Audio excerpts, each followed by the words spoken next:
Um, According to your report, I think it seems that a major change in the normative perception of these weapons is necessary to achieve complete abolition. But is that sort of level of change not linked also to a change in perception of the dangers of climate change, sustainability, global poverty, and global finance? How prepared do you think the organizations and the individuals who are working are prepared to come together to promote these global interventions as one unified goal? I actually think it's been happening over a period of time. And I'd like to give a shout out to XR Peace, for example, which is the peace wing of Extinction Rebellion, because we came together specifically. You know, a lot of us were doing the blockades for Extinction Rebellion in 2018 and 2019. And in 2020 decided, well, actually, we need to do this explicitly and show just what is the carbon bootprint, the carbon overload that comes from military activities all over the place. Recognize all military activities are carbon intensive, very, very dangerous. And obviously out of that, there is the nuclear bootprint. And so, you know, XR Peace was there to actually try to bring, you know, different parts together. And I actually had a picture from a demonstration we did outside BAE Systems during COP26 in the report. I can see a couple of people smiling who were there. And because this is important and we need to make that even stronger. And at the same time, we as, anti-nuclear campaigners need to much more explicitly be ourselves making common cause with the climate activists. And that's particularly also, I think, the climate activists are driven by the young people. They can see their futures being just sort of burned away through climate heating.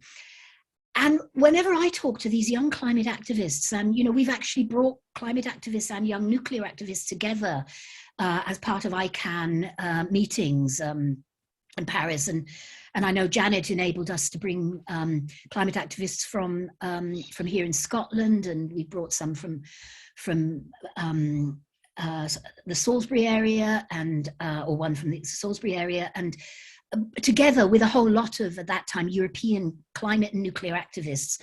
That's really, really important to do that.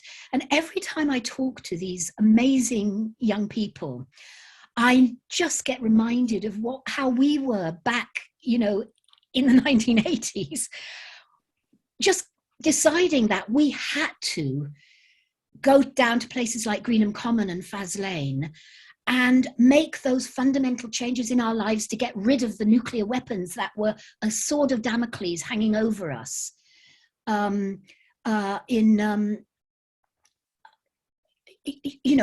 the Cold War and with that new generation of Cruise and Pershing and the SS-20s on the Russian side.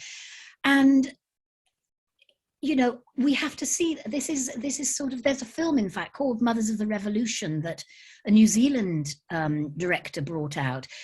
And it starts with some of us looking very, very impossibly young, it seems to me, doing actions at Greenham. But it ends on a really amazing call to action, showing people like Greta Thunberg and other young climate activists, showing people like Rose McGovern, who took on Harvey Weinstein and other sexual predators, and which is also connected in with this, showed campaigners against poverty, campaigners against pollution, campaigners against the destruction of the forests from across the world, and to a great soundtrack. That's how the film ends. And we have to just get into the schools with films like that, and the films that are coming up from, with Setsuko Thurlow speaking at the UN. There's an animation film of that.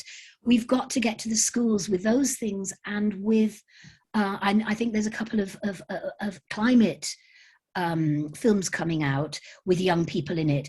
And we've got to get that education, making those connections. Scotland probably makes those connections more than most people, most places in these islands that I know. We have to do so much more south of your border, but there's still a lot of work for you.